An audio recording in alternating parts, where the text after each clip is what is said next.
And welcome to the Big Gunner Podcast. Big day in Giant world. Free agency's open. I guess the whole NFL's got a lot going on right now. Giants not making the big splash in the quarterback position like we had hoped, but feel pretty good about the defensive secondary acquisitions. And this morning, one that I'm very familiar with down here living in South Florida is Jevon Holland from the Dolphins. High end safety, young, makes plays around the ball, good leader. I think one of the things the Giants needed to address was a safety position. I love Pinnock, but I think he might have run his course, and we'll see if he finds a way to stay on the roster or if the Giants will get rid of him just because he's been a starter here for the last few years. But I love the Jevon Holland acquisition. A lot of complaints about if you're going to get Holland, why not save McKinney? I kind of like this move a little bit. I think you got to learn from what happened last year and say that you're looking for high-end quality culture guys as well as you're looking for football players. Holland seemed to be a leader. I think next to Newbin, we're going to have a formidable pair of safeties. And I think the defensive backfield and the offensive line is the number one thing we want to address. Obviously the quarterback, but I mean, the offensive line to me still needs work. And I think the secondary does need a lot of work also. So getting Holland, I think, helps us in that area. Not a big turnover guy, but I think will help big time. Good tackler. Loved him in Oregon and really liked him down here in Miami. So I like, that acquisition. Also, Paulson Adebo from New Orleans. Don't know a lot about the guy other because I paid attention to Marshawn Lattimore, who seemed to be the more productive corner there, but Adebo had 3 interceptions in 7 games before breaking his leg. So we have an injury. We're coming off. We paid him what we thought was 3 years, $30 million. Now we got him at 3 years and $54 million. A lot of money to give a corner, but a lot of people like him around the league. Who know more about him. I pay attention to the Giants not as much as the Saints on their defensive side of the ball. I know they've been struggling there, but maybe because of guys like him getting hurt, maybe that's why New Orleans had their struggles in the beginning of the year. They looked really good in the first couple games last year when he was a part of it. But 3 picks, and here's the problem. The problem that we have to address: we don't get turnovers in the secondary.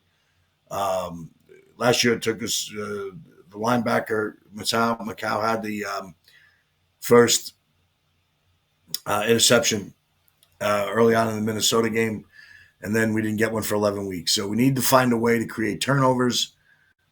This guy is a ball hawk and a good lockdown corner. I think we needed somebody in there to help Banks out and maybe get another voice in that room. Maybe a little bit more leadership. Hopefully, this Debo does that. So the Giants addressed 2 big needs: a corner and a safety. Like them both.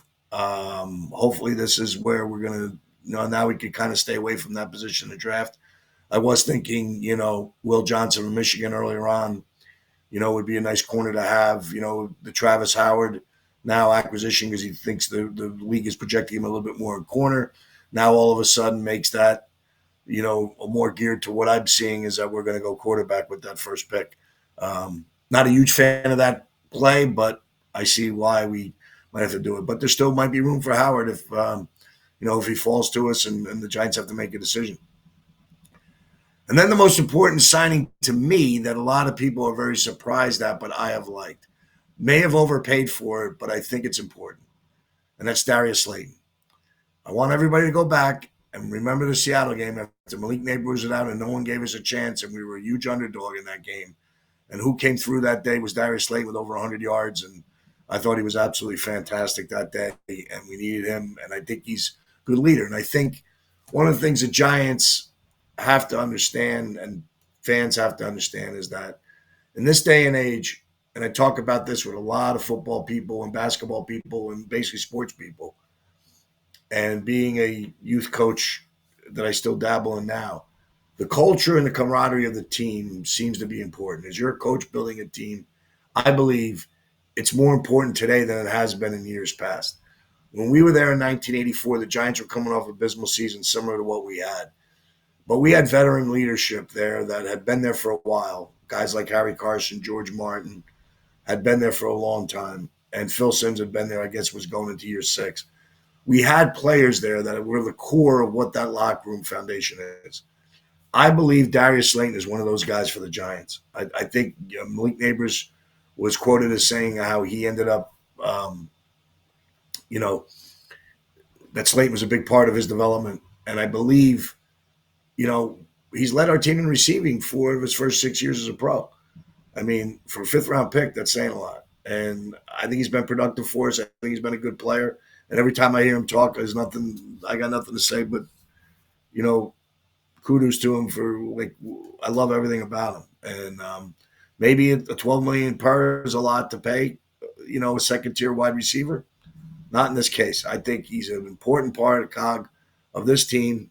I think he'll be called in now, being he's making a little bit more money to be part of the leadership foundation. I think I go back to 2007 when Tom Coughlin went in there and got more people to get into the leadership part of the team when he went to Strahan, said we got to develop team leaders and I'll go through you. Brian Dable might be in that kind of position. He's got to find ways to not have it all fall on him, that some of the delegation of the message should go to the leadership and the veteran players in the locker room. And Darius Slayton, to me, seems to be one of them. So there is, you know, I do feel pretty good about that, you know, that acquisition or rehire of Slayton. And hopefully you'll see that it pans out. Hopefully, you know, we still can draft a receiver, and maybe Darius Slayton moves into be number 3 if a young receiver develops. I love Wan'Dale Robinson. I probably would think he's more, even though he's a slot guy, might be the guy that we might go to number 2. I think he had 90 catches last year, so I think he would be the number 2 guy. So, but you need a veteran guy on the outside, and we're hoping Slayton stays healthy, and we're hoping he's productive. But more importantly, I believe he's a good locker room guy, and I believe we lost that with Barkley. I don't know about as much as McKinney, but I think in losing Saquon Barkley last year to Philly, and every day I go around the town here, I see a bunch of Philly shirts, and all I keep saying is, "You're welcome." You know, we gave it to you last year, and now they re-sign him, and now he's making over $20 million, and I think it's the right move. I think, I was a strong proponent, getting off this topic, but get a strong proponent of the running back position being not as important a position. But when I watched the results of last year's teams in Green Bay, in Baltimore, and in Philly, and watching what they were doing, and then seeing the quarterback struggle more so than I can remember in recent years, you have to have a running game. This Giant team will need a running game if we have a young quarterback. So maybe we're still in line to grab a veteran receiver. I saw Najee Harris, who's a guy who's very interested, signed a $9.25 million deal for 1 year with the Chargers. So I think that was an interesting signing, and I think that's the one of the things that we might see, that that the Chargers are going to gear toward the building their offensive line and running the football. The Giants should be more or less toward that. If we don't get our hands on Aaron Rodgers, which now it looks like, from what I see, he's probably going to lean more toward the Steelers. I would say that's we're going to have a young quarterback next year, and I think having a running game is going to be important. The Giants also re-signed Chris Manhertz, who was a good tight end, blocking tight end in the running game. I like him. He did score a touchdown last year. I think he'll help. Chauncey Colston was signed from the Cowboys. You always like taking guys from your other teams in your division. Decent productive pass rusher, 5.5 sacks last year, played in all the games for Dallas.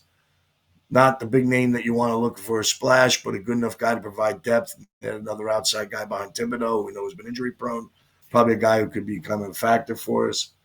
We also signed Chris Board, the linebacker from Baltimore. What I like about him, he's 65 special teams tackles, is fifth most in the league since 2018. So we're getting a special teams guy.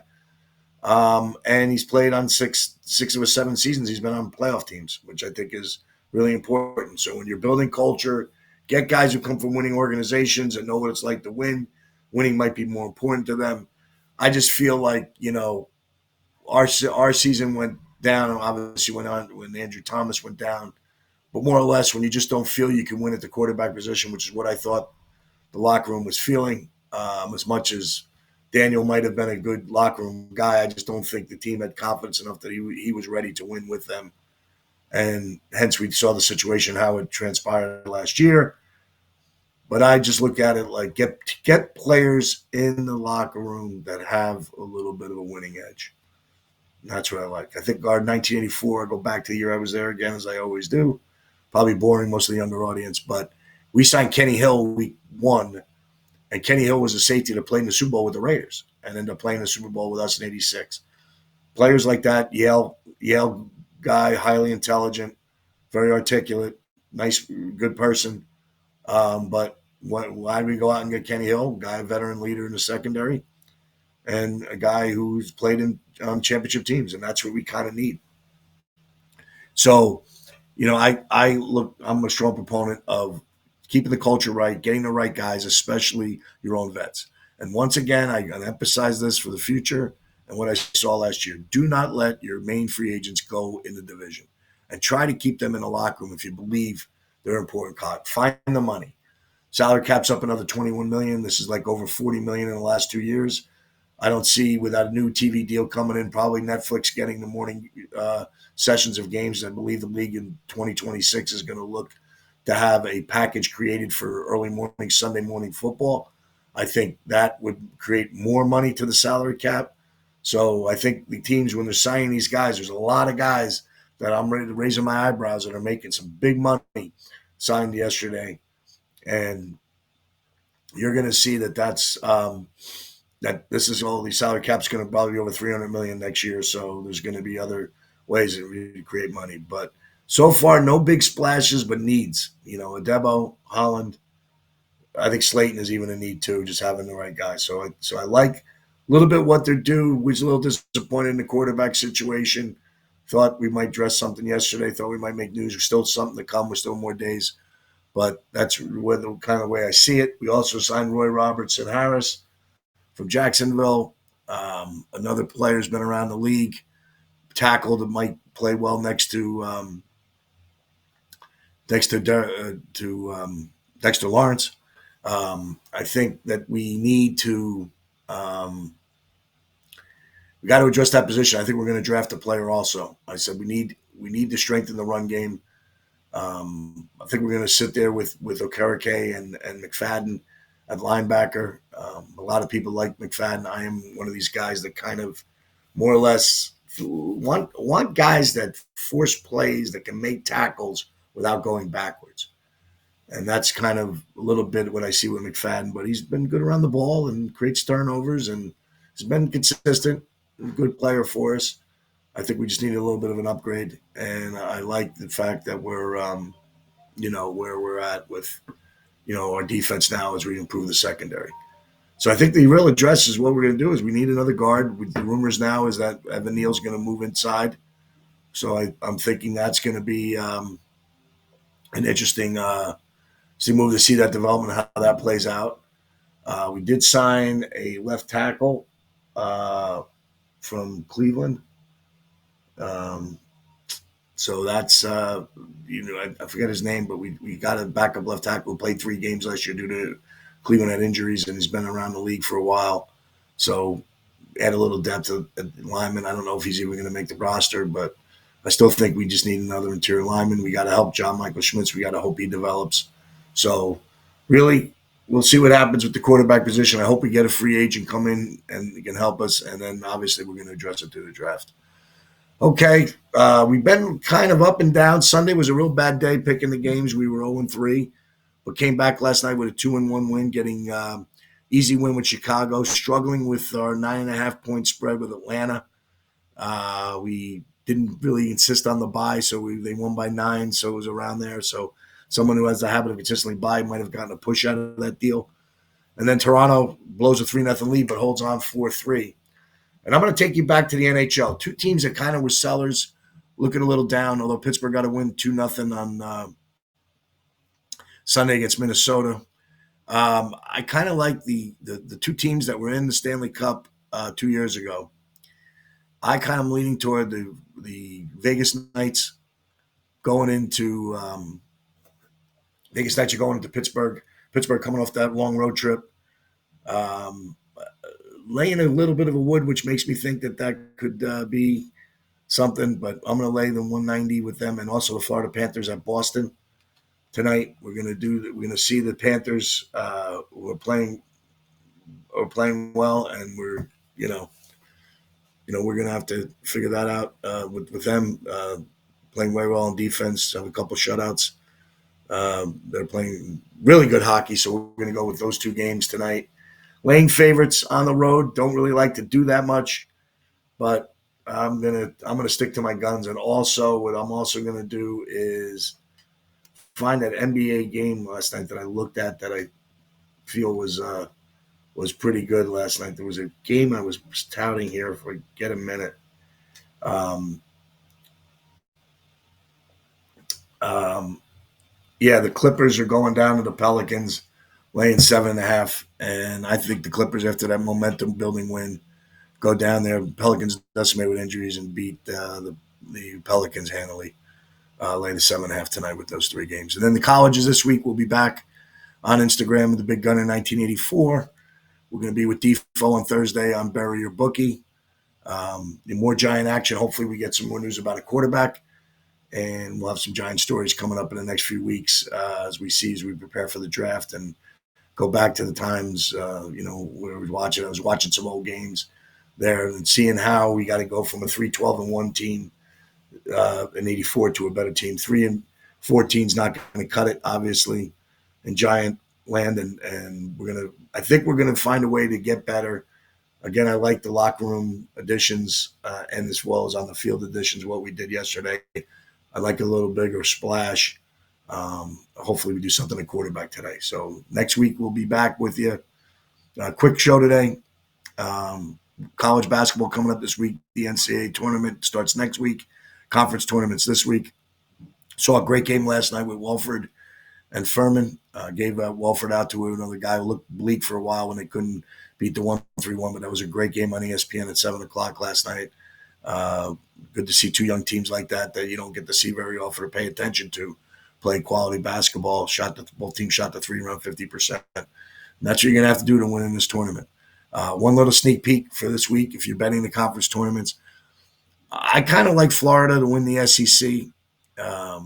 I think that they're playing extremely well. Auburn's taken a couple losses recently, so I'm not sure Auburn's going to be ready. So I think Florida's playing the best ball. I think they're going to probably win the SEC.